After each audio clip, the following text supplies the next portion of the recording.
Welcome to the good, the bad, and the sequel with your hosts, Doug and Jamie. So we are back, and this is the movie podcast where we're talking sequels, and we do it in two parts. The first, a discussion of the sequel, what they got right, what they got wrong, and how it could have been better. And the second, an interview with an actor or someone involved that made that film worth watching.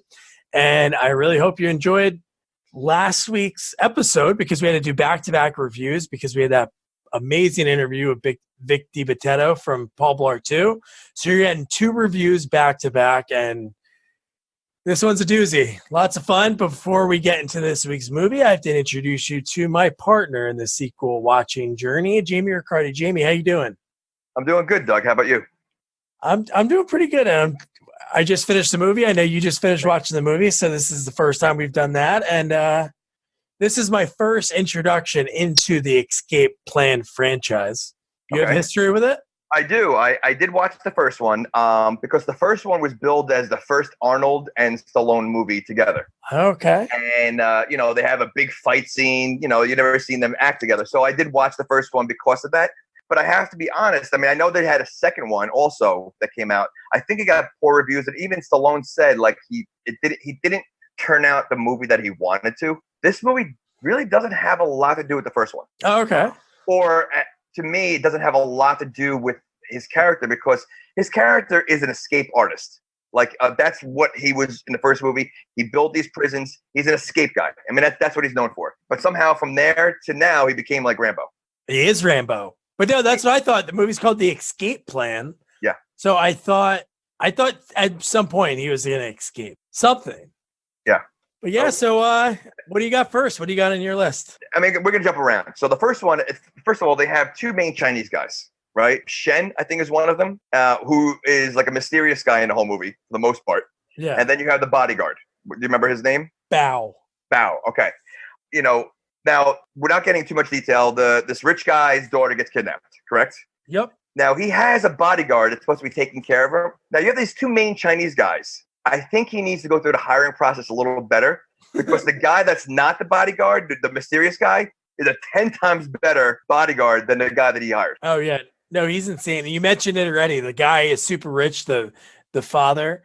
And the way the movie started up, the first thing you saw was just a lot of like numbers. Correct. Just a lot of computers, a lot of numbers flashing on the screen. There's a lot of dark scenes in this movie. I don't know if it was my TV or you saw the same thing. No, very, very super dark. Yeah, very dark. So I had my daughter writing questions down as well as while she's watching the movie. Nice. And the one thing she did say was, why does it look like a high schooler filmed it? Okay. Now, there's a 15-year-old that was saying it. So, yeah, the filming was kind of dark and like, a little off. But I'm assuming this movie was not in the theater, correct? No, it was like a lot of movies. They just go straight to DVD. This came out earlier this month. Okay. So I'm assuming, again, it's like a B movie. The first one, I think, was in the theater. But when you have an Arnold Stallone movie, you can put that in the theater. Yeah. If you have a Stallone 50 Cent movie, I don't know if it's going to be as big. Don't forget Batista was in this too. That is true. Yeah, we have to talk about him. Yeah, we have a lot of big stars in this, but so you mentioned the rich dad and the daughter. She's like trying to set up this thing to be able to bring jobs into America, and then she's trying to convince her dad to like sign on with this deal. So she meets in the airport hangar. Correct. And when she like gets out, the mayor of Mansfield, Ohio, which is where they filmed Shawshank. Yep. That's set there. And it's so weird. The mayor's meeting her in the hangar. They talk for like 2 seconds, and then he leaves. Well, I also question now. You have this rich Chinese guy from China, correct? Like he's in China. I would think he's from China. Right. Okay. Well, my point is, him and his daughter might be the most Americanized Chinese people I've ever seen. They look like they're half American, half Chinese. They don't speak with any accent whatsoever, but they're from China. Yeah. I find, and if you look at even the bodyguard, from China, he doesn't have much of an accent, and he looks also Americanized. The only one that looks very Chinese is the mysterious guy that we'll get into. Umbrella Man. Yeah. But honestly, one thing with this movie, 5 minutes in, you get a pretty awesome fight scene. In the airport hangar, Bao, the bodyguard, he's looking around. Something just doesn't seem right. And then all hell breaks loose. And I gotta let you know, a lot of innocent people die in this movie, and right off the bat, a lot do. Well, you know why he noticed that someone's shoes, the boots are off. Like they zoomed in on someone's boots. And they zoomed to him, so he noticed something with the boots. I don't know what he noticed, but that's what he noticed. I question, and you see this a lot in movies. You see this all the time. You have a big action scene. You have one guy like just kicking ass all over the place, and you have about 10 people standing around that are ready to fight him. Why do they always attack one at a time? I don't understand that. That's like a Seagal movie. Like Seagal's about to fight 3 guys and they do one-on-one. Why don't they all just run at him? Every movie. Now, yes, the guys probably, if you all run at him, I'm assuming a bunch of you will still get hit, but I'm assuming 10, 15 guys could take down one guy, you charge him. Totally. They never do that. And they wait. It's like you wait for this guy's arm to be broken, then you run over there, this guy's leg's broken, and then you wait for the other guy to go there. It's like, doesn't make sense. But yeah. But no, so many, and then their innocent guy gets shot, and then they kidnap the daughter. Yep. Honestly, when I saw who the bad guy in this movie was, I was very hesitant. I'm like, Devon Sawa, Final Destination, Caspar, Little Giants, I can go on and on. Who did he play in Caspar? He was Caspar. Was he? He was the voice of Caspar, yeah. My wife loved him growing up. And then he's the bad guy in this movie. And dude, he crushes it. No, honestly, I think he's one of the best parts of it all. He did a very good job in this movie. He had some great one-liners, and he leaves a flash drive for Stallone to find in Bao, the bodyguard. As soon as he's knocked out, they don't kill him. They plant like a flash drive for him. Well, that was a spoiler alert. I mean, he doesn't realize that until later on, right? Bao doesn't realize how he got that. Like he checks his pocket and he sees something in there, and then later on he goes, "You brought me right to." Ray. Oh yeah. And then they do a flashback of how he got the drive. But they showed that right for us, for the audience. We knew. Well, you didn't know how he got it. Like he was tapping his chest after that whole scene, and he was something in his pocket. So then he pulls out the drive, and then he brings it, but you don't know how he got it there. Oh, I thought I remember Devon Sawa putting that in. I don't think so. Oh my gosh. They show a flashback later on it. Oh, okay. So, but yeah, he played a really good bad guy. He really did. And then, you meet Ray's team. And again, Ray is Stallone in the movie. He's an escape artist. He made a bunch of prisons, so he knows all these prisons. But now he's got a team working for him. What do they do? Like, what do they do? Like, what is their job? Like, I don't know, outside of, going after his old partner's son, or the son's going after him.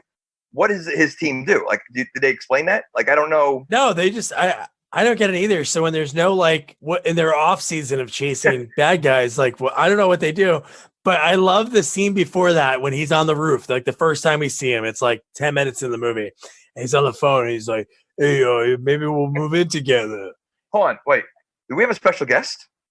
Is Stallone here? Hey, I got Sly. Yeah, it's me. I'm on 3-way. Wow, pretty good, right? No, but he's on the phone. She's like, "Hey, maybe we can move in together." And he goes, "Yeah, maybe if I get a cork for your snoring." And I'm like, what is happening? And then when we see the girl, dude, it could be his daughter. It could be his granddaughter. Yeah. He's 70. Yeah. She's got to be 35, 40. Is that frowned upon? Go him. Like, good for him. I'm just saying. I was just like, well, it could make it realistic. Like, a daughter, he works with his daughter or something. But, dude, this movie's intense. No, you know what? There's definitely some surprises that I did not expect to happen. But so yeah, that was a weird scene. But and then I guess they go right to his group right after that, right? Yeah. Now I'm assuming there's a little the casting is kind of off, because when you see 50 Cent, now here's a guy who's a gangster. He's been in prison. He's been shot 50 times or whatever. Yeah. So the role you think of it for him is a hacker. I know. I don't understand that move. I mean, he couldn't be just another thug or another guy with a gun. Like, he's your guy with the glasses. He's your nerdy hacker. That's 50 Cent's job. Like, they said, you know what we need for this role? We need 50 Cent. He would be perfect.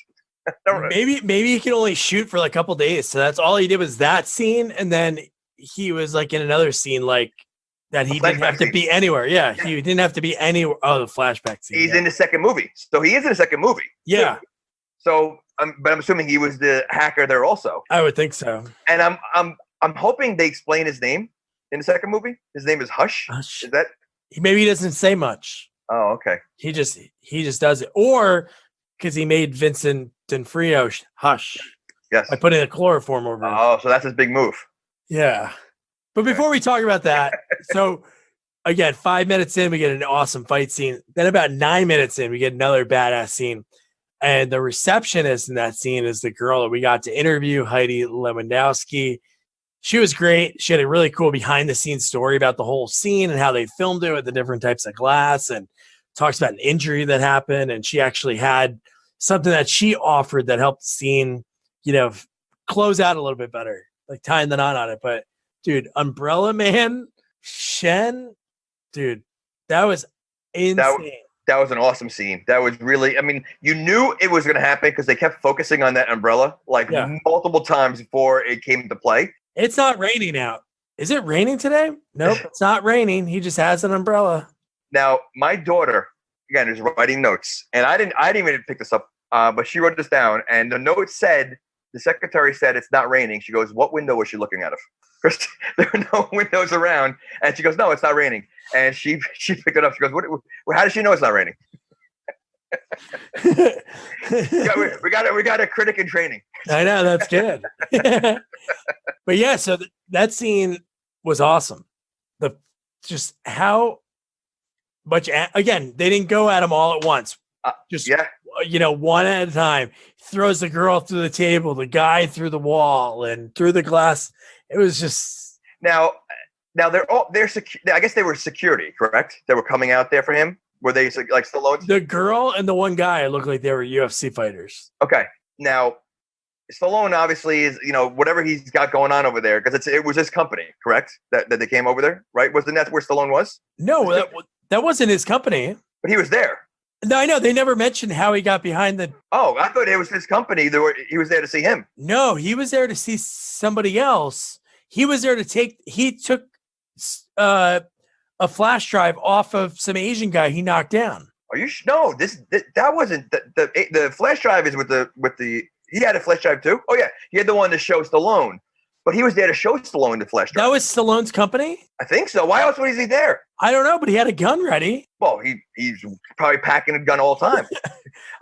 But because he was there to show Stallone the drive. But Stallone had Asian henchmen? There was an Asian henchman that looked like the Asian guy in every 80 movies with a Fu Manchu, and he and he got knocked. When he first came out, I said, "No way is it that guy?" Because right away, like they give you a quick glimpse of him, and I thought it was the guy from Lethal Weapon, the same guy. Yes, the guy in every movie. Yeah. It wasn't. It was an updated version of him because he was younger. It was his son. But it could have been because you know what? He lasted as long as the other guy does in every scene. Like the other guy looks like he could kill everybody, yet he lasts every 5 seconds every movie. Like he doesn't do anything. This guy didn't do anything either. So I do think it was Stallone's company. Why? The fact that he was there already didn't make sense. So if it was Stallone's company and those were his security people, because Stallone obviously is into guns and all that stuff, how come not one security guard had a gun? Like they all went out there to take on a guy with him. If you're walking out and you see a guy just beating the crap out of people with an umbrella, I'm stepping away. You need something a little bit more. You need something a little bit more than just going out to try to take him down because he's beating people up with an umbrella. And then when Stallone has the gun on the umbrella man's head, he's like, Ray Breslin. And then that's why I was like, wait, was Stallone already just there, like in the wings? Well, I mean, by the henchman that he had, it just seemed weird. Well, it took a while. Who was he asking for when he got there? Did he? Because he was asking for someone. He didn't say. He didn't say Ray Breslin. I don't know who he said, but then she was like, well, what's your name? And he's like, Friend. There's a Mr. Friend here to see you. Yeah, he kind of talked like a caveman and Terminator. Yeah. When he first got there. He was a man of little words. Oh, yeah. So the next thing I've ever written down, dude, the local cops, they must have forgot to hire them in advance and got them that day because they're bad. Well, they're interrogating the one guy, right? The bodyguard? Yeah. Were they interrogating? Or yeah. Okay. Yep. You have a 75-year-old woman doing the interrogation. Yeah. I was again. My daughter and I were looking at this. We're like, who's hiring a cop? You're taking someone that's obviously just was in a huge brawl, gun. People are dying, and you can have a 75-year-old woman interrogate the guy with the photos all already on the table. I understand technology. I understand how printers work, but that seems really fast. Do you think like because there were two cops in there? Do you think she was bad cop or good cop? I think she was probably a good cop. I would have loved to see her as bad cop. I'll give you cookies if you just tell us. No, but they were like putting him through this. The guy was knocked out the whole time. Like he doesn't know anything. Well, they do crap on this guy the entire movie. Like the guy feels, he was the head bodyguard, of the girl that got taken, and throughout the whole movie, they just keep throwing that in his face. Like you lost the girl, how can you do that? And the guy feels bad, like he knows but they kept throwing it in his face. Even Batista made a joke about it. Like I never lost it. And then how about when the Asian girl's dad, he shows up at the police station. Yep. And within seconds, he open palm smacks the bodyguard bow right in the face, and the cop's like, "Get him out of here." She like is reading off a cue card, like it's Saturday Night Live in the background. It was like so slow. Yeah, her acting was you know what? I think she was probably like the maid that was cleaning up the behind the scenes, and like the person that was supposed to be the cop didn't show up. So like, you know what? Let's just throw a cop uniform on her and like throw her in that scene. Hey, sweetheart, you want to be in a movie? And Martha, come on, we need someone for this role. All right, so you touched on it before in the second movie, the flashback scene with 50 Cent. And dude, that scene was intense. I know obviously Stallone wasn't happy with the end product, but dude, that scene was so cool. Vincent, was it D'Onofrio? He's like in his car, 50 Cent, hush, puts the chloroform, knocks him out. And they put him in a shipping container, and he's just in the middle of the ocean, like one little shipping container amongst like thousands and thousands of them. And then we find out that's Devon Sawa's dad. Yeah. Well, I think Stallone with the second movie, I think the movie's about like a futuristic prison that's always like rotating or something like that. Oh, so was that one. Yes. So I think that's why he didn't like it, because like that really took the whole, like what his, compared to the first one, that changed everything. I think that's where he didn't like it. Was just it was like too over the top. Oh, definitely. Over the top? Oh. Are you mentioning over the top right now because it's Stallone? Well, you got to throw it in there once in a while. All right. Because there's no sequel, so it's the only time I can mention it. Now I have to think about for the rest of the recording of this podcast if I could throw in other Stallone movies.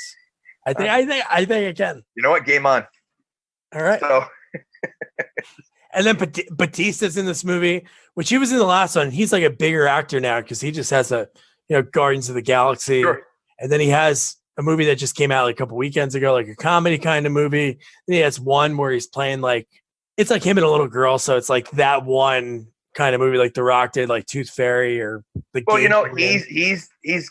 got to be. The Rock is the main action guy right now. So who else can be, toe to toe with him? He's the biggest guy that you can think of. Oh yeah. So he's he's got charisma. Like he's the funniest part of the Avengers, and so I think he'll make a good run. I think he's going to make a couple good movies. So and he's older too. It's funny. A lot of these guys get it when they're older. Yeah. He's got to be in his he's got to be in his mid-40s because he wrestled for a while. He's in WWF. 40s is not that old to become a big action star. I guess, but I mean, Hey, I'm not calling you old. I'm just saying for Hollywood. Yeah, but there are like Cobras that are like older than that, I like it. 2-0. And then my wife was watching it with me for a little bit, and I was like, "Are black site prisons a thing?" So then she Googled it, and they are. It's like Guantanamo Bay is like it's a black site prison that we know about. Right. There's like a ton of them that are like just around that we don't know about. But you know what? I didn't understand. Like, so is that guy running that prison? The being bad guy. That way because he was in like The Office, and everybody was So then, who are all those bad guys that he put in there? Like, I mean, they definitely like kind of breezed through that whole because they were when you realize it was a prison because it was a long walk that he took that day through. Yeah. Like he was, first you think it's a dungeon, then it's a prison, then they bring it to like a church, I guess, or but like.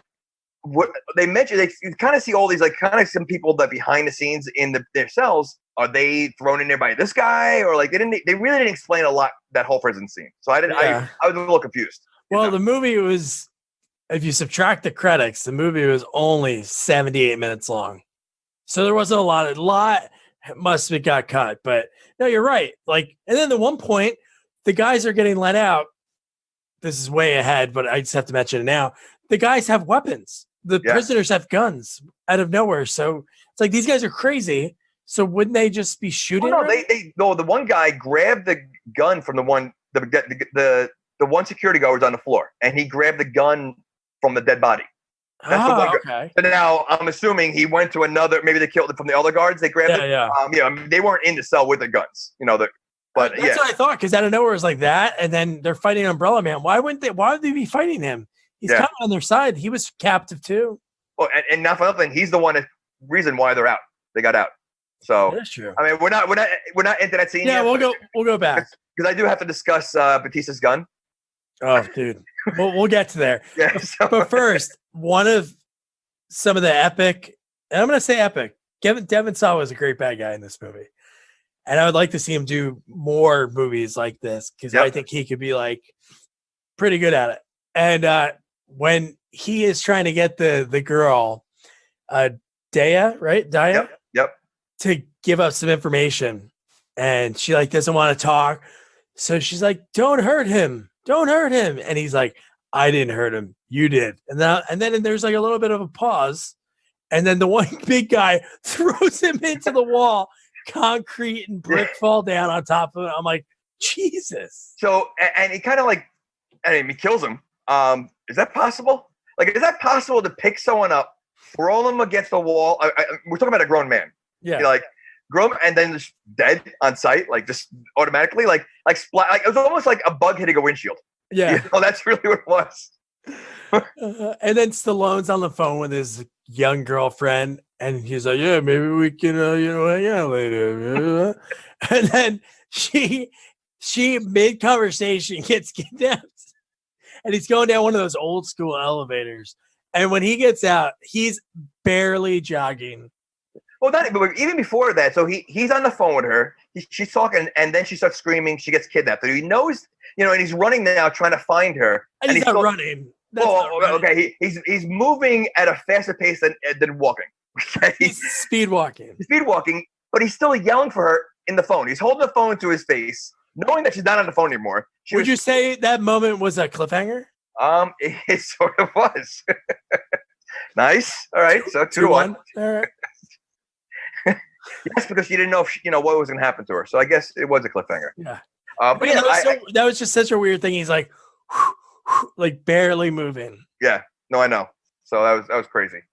But yeah, that was so she's kidnapped and Day is kidnapped now.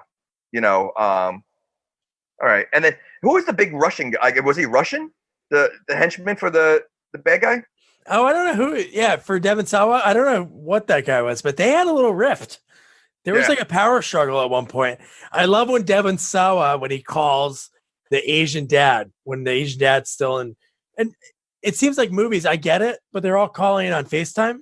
And then I love the guy that barely had any lines. He was like the cop that was recording the conversation, like IT. He's like, let it ring twice. Yes. See, now, this guy, the mysterious guy, he has the plan. He has the martial arts. He has everything you would want for a main bodyguard. But you get the guy who lost his daughter. Then we'll get to what he was not a good bodyguard. So why was this guy not the bodyguard? Maybe he didn't format his resume right. Well, I think I know. We're gonna get to it. See, he obviously, because he said he has a special interest in this situation. That's what. And we kind of went over this. So you had the bodyguard and you have the mysterious guy meeting Stallone at before we get to the prison, which we're already there now. But yeah, I wrote down Stallone has met both these guys. He doesn't know either one of them. They don't know each other yet. They're all going for a ride to go. I know. That was a kind of a weird thing. But the mysterious guy said he has a vested interest in this, and you don't know what it is. You don't know why he's in it. But I do have a theory later on. So all right, we'll get into that. We'll get there. But you know what? Thinking about why he didn't get hired, maybe his job history was a little rocky. That was true, but I don't think that was it. All right, 2-2. So all right, it's on. So yeah, no, I love when he called him on the FaceTime. He's like, you know what? I'm really pissed now. The price is going up from 500 million to 700 million.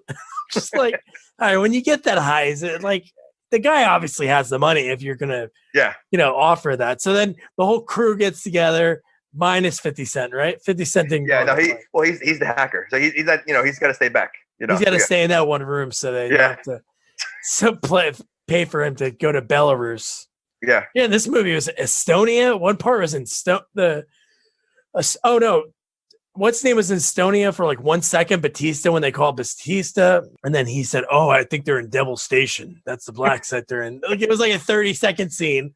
Yep. And then so they have to go to the black site to rescue Abby and all the Chinese people. And he doesn't know this prison because he was asking questions about it. So he knows nothing about this prison. And I guess he has another hacker, right? The woman is a kind of a hacker because somehow she's able to get the blueprints to the tunnels that they just found. I know. And the heat sensors. Well, I was going to say, now that she had the heat sensors, and she quickly goes, "Oh, yeah, there's 40 people there, 40 guards."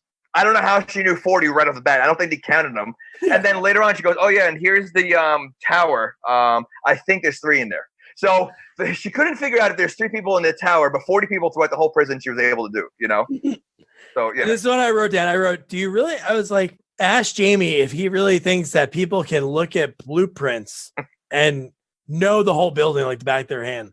Because in so many movies, that's what it is. It's like, okay, let's take it out. They usually have it and like they take the rubber band off the roll, they roll it on the table, they look at it for 30 seconds, and then they know everything. No, they have a good memory. They're like, tunnel system. Yeah. Let's get in. Well, how about the fact that she's just looking at this like holographic blueprint of the tunnels and she's able to find a weak spot? Yeah. So, this wall looks a little weak. Just through the hologram, she's able to do that. I mean, I kind of think that's impossible as well. But every movie needs a hacker. They have to have 2 hackers in this case. So there hasn't been a fight scene in a while, but then they get detected in the tunnels. And Devon Sawa shouts, "We got visitors! We got visitors!" And I get a little excited. And here's where I made a mistake. I don't know if it worked when you watched it, but I forgot to turn the subtitles on. No, I had the subtitles the whole time. Oh, good. So you were able to, I see. So 15 minutes of the movie, I didn't understand because I didn't have the Chinese subtitles on. Yeah. No, I understood, but I mean, I don't think it would have made a difference. Did it change? I was still confused. It doesn't matter. So, but I want to know now, before the fight scene, was that before or after the explosion with the demolition? Because that was. Oh no, the fight starts. Oh, the fights didn't happen yet. I was just saying. Oh, okay. Just didn't happen for a while. No, but then they're talking to each other and they're like kind of being buddies. And I couldn't understand what they were saying because I didn't have the subtitles. And I know they're setting off all these explosives. Yeah.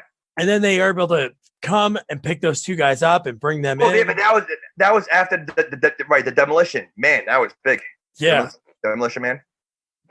Oh, okay. That'll count. 3-2. But no, so Devon Sawa, dude. He's insane. Yeah. This scene, did you expect one of these? Yeah. Oh, yeah, I expected maybe that Chinese guy, the bodyguard, to get shot.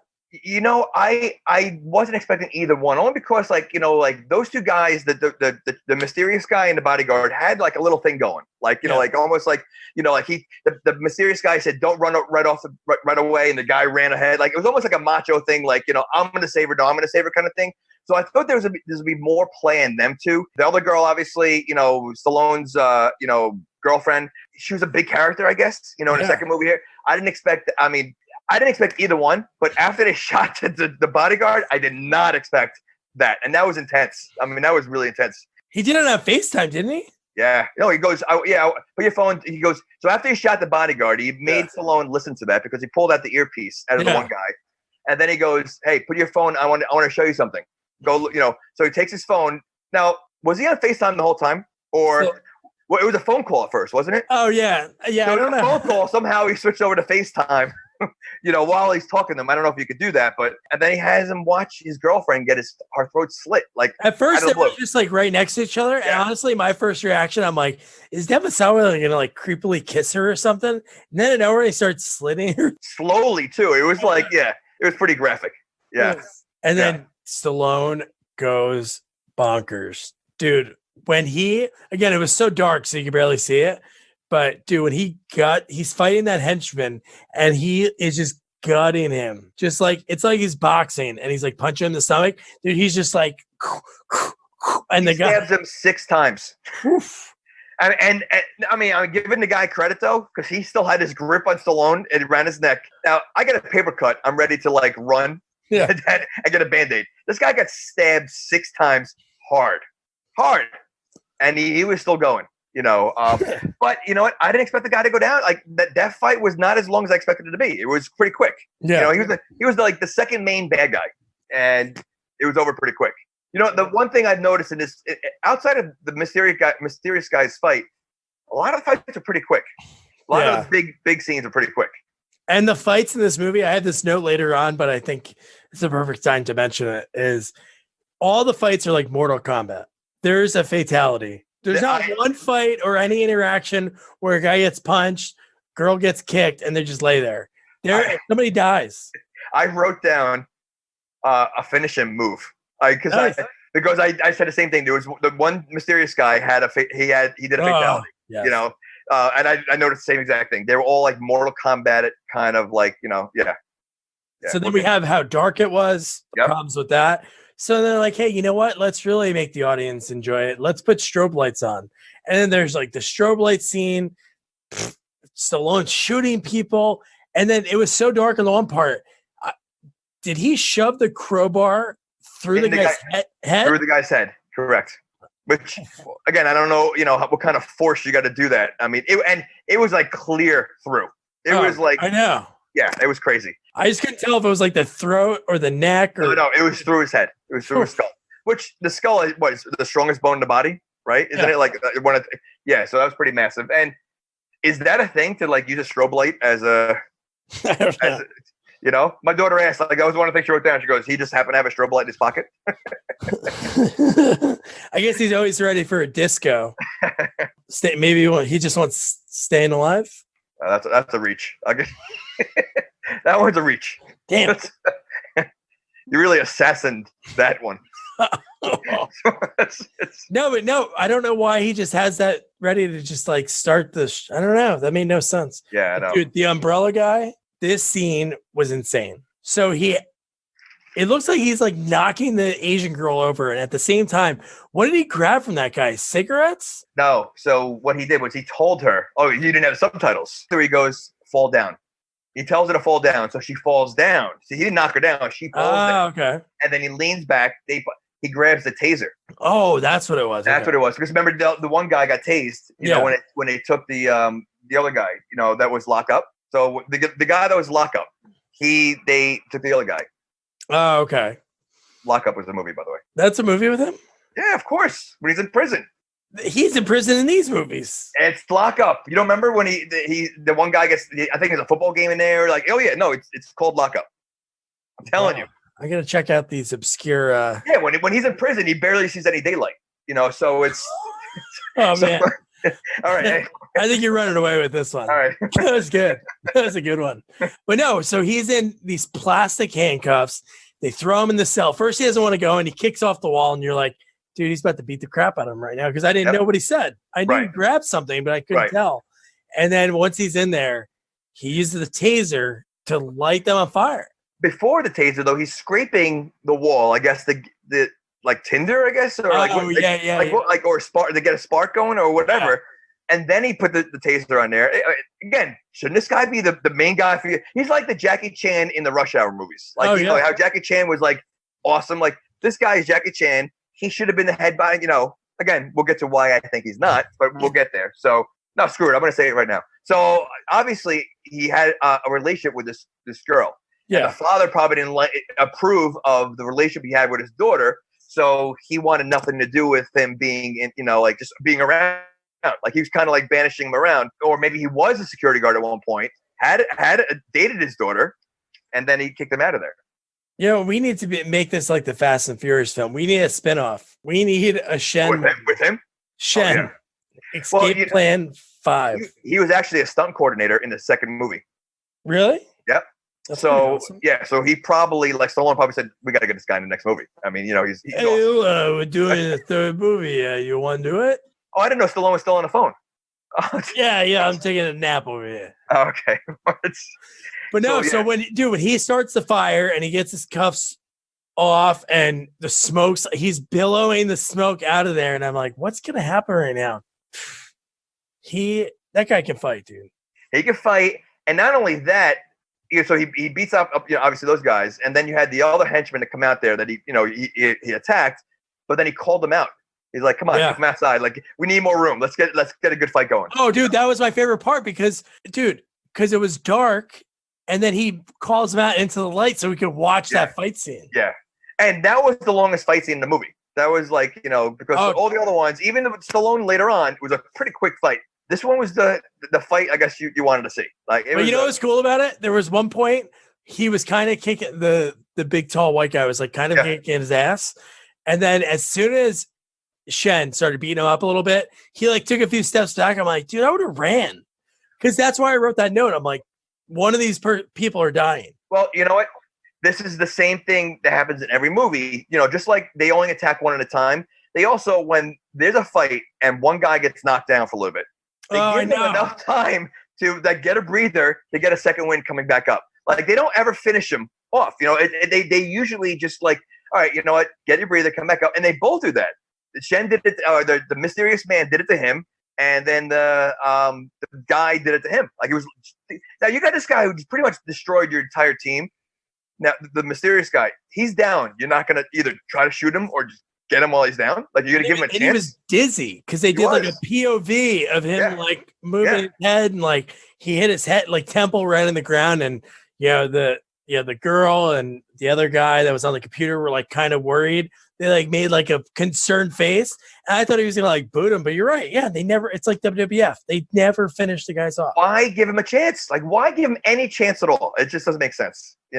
It's like I'm gonna go to Bloodsport. When Jackson is jumping around, he knocks down Chung Lee. No one's ever knocked this guy down. He's jumping around. Why? Pound him. And we know how that ended. So.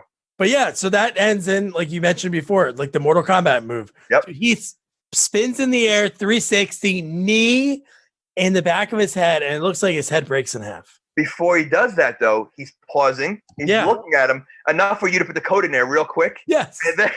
And then, I mean, literally, it was like there was a pause. Like, so there was like a moment where you're saying, all right, what is he going to do now? And then he does this finishing move. And I wrote down, finish him.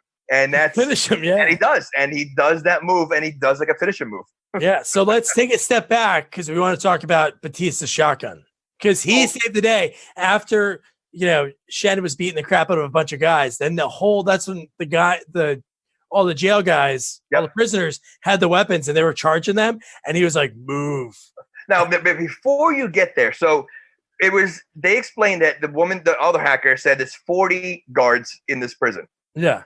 We see Batista just walking nonchalantly down the hall with a shotgun in his hand. No one's stopping him. He hasn't passed one guard. He's just walking around and then that's it. Like, he doesn't fight anyone. He just walks around like ridiculous. So yes, so then we're Batista. We're like, what kind of gun was that? It reminded me of like the gun from GoldenEye, like that shotgun where you could see the shells, but on steroids. Because I don't know what that gun was doing. Was there electricity in that gun? Like, was there? So, there was like a ball of energy that hit the guys, and they would fly back. Now, again, going along with what we said about attacking one at a time. So they all had guns. All these these guards or whatever, or the inmates had guns. He's shooting them one at a time with this laser gun. Now they all have guns. Why didn't any of them shoot at him? If they shot all once, he was dead. Instead, they watched these guys get blown apart. I mean, like, blown across the room, blown apart, electric. It was just ridiculous. And then when he steps over the one guy's body, that is like it's all bloody, and he like smirks. They zoom in, he smirks. I'm like, dude, he is a sicko. And then after that, dude, it wasn't as long. His fight scene was, dude, awesome. The angles and they literally just beat the crap out of each other. Well, I looked that guy up. He's a stunt guy. The other guy? The guy he fights. So he's a stunt guy. So if you look at his IMDb, he's done a lot of stunts and action movies. So, and he's a pretty big guy too. I mean, he stood toe to toe with Batista. But no, that was a great scene. And he was pounding Batista for a while too. I mean, they look serious. And Batista, like, he always has like a big forearm, like he used to do in wrestling. Obviously, it's not real, but with this dude, he throws that forearm and the guy just ducks. I'm like, dude, he would have killed him. And then it looked like he was really giving body shots. Yeah. And then they didn't really show it too much. They cut away really quick. He just slams his head. Does his head go through a pipe or just hit the pipe? I just think he just slammed it with force. I mean, you just cut away. Yeah, you knew it was gonna be serious when he took his jacket off. Like he was fighting this whole time with a jacket, but the minute he took his hat and jacket off, you knew, stuff's gonna get real. Yeah. So then we get the fight that made us want to do this movie. Stallone proclaimed, how upset he was with the second film, and then he said in the third film, it was a real fight. And I would not have guessed from that video that you sent me that it was Devon Sawa. Correct. It's mind-blowing. I have to question how authentic it is, because Stallone was punching with such power in this. Like he really, he was so if this is a real, maybe the whole scene might not have been fight. Maybe some of the punches were real, whatever. I don't know. Like that was some powerful punches behind him. I know. Like he really and he laid into him. And he's not a big guy, right? The other guy, right? No. Big guy. He's not a big guy. So to take a powerful punch like that, I don't care if Stallone's 77 years old, he throws hard. Those were hard punches. Yeah. I just think that the fight was very cool the way because it was like you kind of felt claustrophobic in there. It was a small cell, but it happened very quick. And usually in the movies, you see like, all right, the good guy's getting beat up, the bad guy's getting beat up. The good guy did not get beat up at all. Yeah. I don't even think the good guy got a punch at him at all. Like he did get shot in the face. Well, you know what? Before the fight, yes, he did get shot in the face, and I think it grazed his ear. It was just weird because it was like he shot him and he covered his gun and he was covering his face. And that made Devon Sawa think he was like an injured animal, go to finish him off, and then he's really just waiting. Well, I wasn't sure what Stallone was thinking because they were doing a little shootout, shooting each other, and then I guess he said something.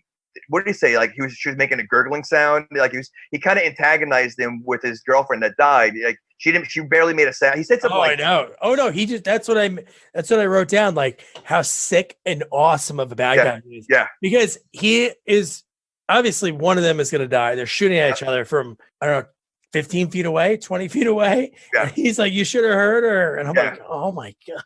But then he kind of charged him while the guy's shooting at him. Like, that was a kind of a risky move. And that's why he got shot or grazed in his ear, but his rage just came out, man. He destroyed him. Dude, when he slit his throat and then turned him around a little bit and he was just standing there holding his throat, blood was coming out. And then he pushed him over the edge. Well, you know what? He showed fear. In that whole fight scene, even when he had him in a headlock and you could see the fear in his face. Is like, like this guy's angry. Like, he did a great job. Both of them. Stallone too. You could see like the anger coming out. So yeah. Oh, and this line I wrote down when they're punching each other, he gets punched by Devon Sawa and he goes getting ready to punch back. And he says, "You call that a fucking punch?" And he punches him back. And then he's telling the whole story the whole time about how you think your dad was bad. He's like, before that, he's like, your dad didn't even like you. And then while they're fighting this hell, he's like, let me tell you a story about my dad. And he's just like, oh my Jesus. Yeah. No, he wailed on him. And that was the revenge. And then the only scene that's left is the one I couldn't really understand because at the end, the umbrella and the girl are talking to the father. I can understand it. All I can think of, he's like, hey, I'm going to take your daughter out and go party. Yeah, that's pretty much what it was. And it was? Okay. Yeah, and the father was kind of angry. He looked angry. Like he didn't seem happy that the guy saved his daughter, But again, I think there's history with those two because, they obviously had some kind of connection with the daughter. And it was probably the father's probably separating them. And this is, now they're together kind of thing. So, yeah.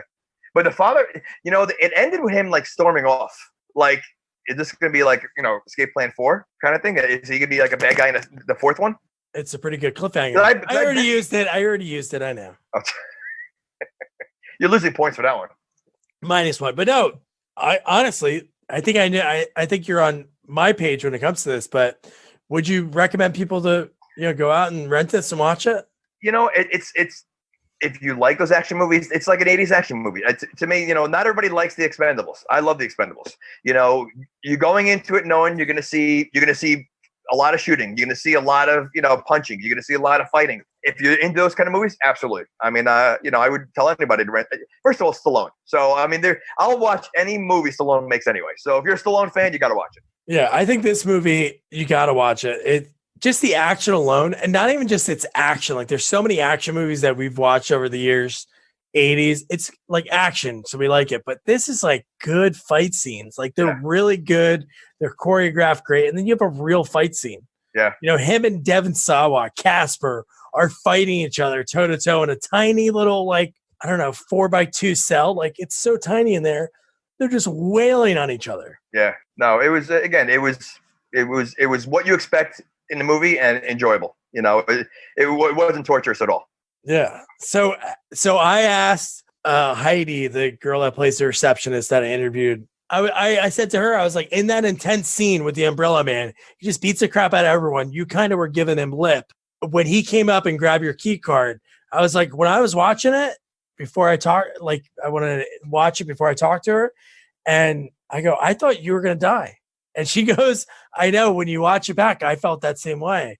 So then I said, well, they can't kill you. You have to be in the fourth one.